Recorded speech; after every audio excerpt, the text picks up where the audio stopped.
উদ্ভিদের পাতা আমরা যদি খুব ভালোভাবে পর্যবেক্ষণ করি তাহলে দেখব পাতার বৃন্তের গোড়াতে অনেক সময় কিছু সবুজ রঙের সূক্ষ্ম পার্শ্বীয় উপবৃদ্ধি দেখা যায়।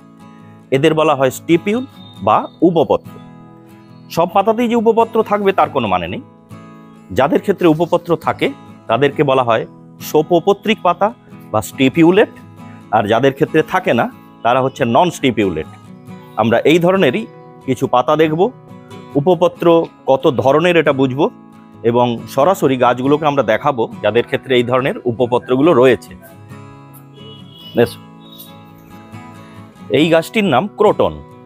এর পাতা দেখো, এর পাতার যে বৃন্তের গোড়া এখানে কিন্তু কোনো উপপত্র নেই, সুতরাং এগুলো অনুপপত্রিক বা নন স্টিপিউলেট। আবার একবীজপত্রীর পাতা যদি দেখি এদের কিন্তু কখনোই উপপত্র থাকে না, এরা সবসময় নন স্টিপিউলেট। আবার এখানে দেখো জবা গাছের এই যে পাতার গোড়াতে এই যে উপপত্র দেখা যাচ্ছে, সুতরাং এটা স্টিপিউলেট বা সোপপত্রিক পাতা। এরপর আসি উপপত্রের প্রকারভেদ সম্পর্কে।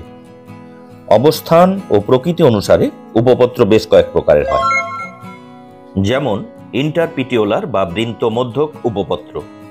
প্রতিমুখ বা অপোজিট পত্র বিন্যাসে প্রতি পর্ব থেকে দুটি করে পাতা উৎপন্ন হয়।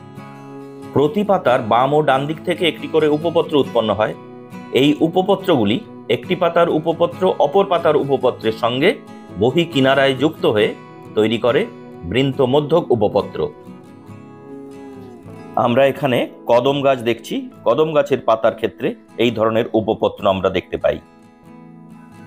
দুটি পাতার বৃন্তের মাঝে অবস্থান করে বলে এদের এরূপ নাম। রঙ্গন উদ্ভিদের ক্ষেত্রেও এই ধরনেরই উপপত্র দেখা যায়।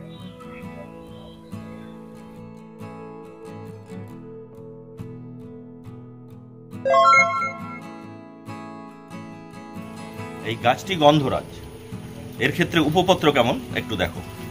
এর উপপত্রকে আমরা বলি ইন্ট্রাপিটিওলার বা কাক্ষিক উপপত্র। এক্ষেত্রে একটি পাতার বৃন্তের গোড়া থেকে দুটো উপপত্র উৎপন্ন হয় এবং এই উপপত্র দুটো পরস্পরের অন্ত কিনারাতে যুক্ত হয়, দিয়ে একটি উপপত্রের মতোই দেখায়। আর উপপত্র যেহেতু পাতার কক্ষে অবস্থান করে তাই এদের বলা হয় কাক্ষিক উপপত্র। এরপর অচরিয়েট বা কাণ্ডবেষ্টক উপপত্র। এক্ষেত্রে কোনো পাতার দুটি উপপত্র বহি কিনারা এবং অন্ত কিনারা দুটো কিনারাতেই পরস্পর যুক্ত হয় এবং ফাঁপা নলের মতো আকার ধারণ করে, যেটা পর্ব মধ্যের বেশ কিছুটা অংশকে আবৃত করে রাখে। পানমরিচ বা পলিগোনাম, এছাড়া ফ্যাবেসি পরিবারভুক্ত উদ্ভিদ, অ্যাস্ট্রাগ্যালাস প্রভৃতির ক্ষেত্রে এই ধরনের কাণ্ডবেষ্টক উপপত্র দেখা যায়। গোলাপের ক্ষেত্রে উপপত্র হচ্ছে বৃন্তলগ্ন বা অ্যাডনেট। কিরকম ভাবে বৃন্তের সঙ্গে লেগে থাকে উপপত্রগুলো একটু দেখো।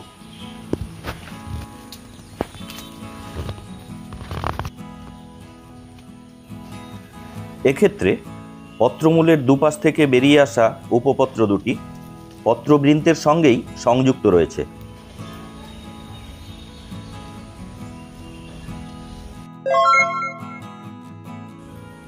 জবা পাতার ক্ষেত্রে উপপত্র দুটো বৃন্তের পাশে উৎপন্ন হয় এবং পৃথকভাবেই অবস্থান করে।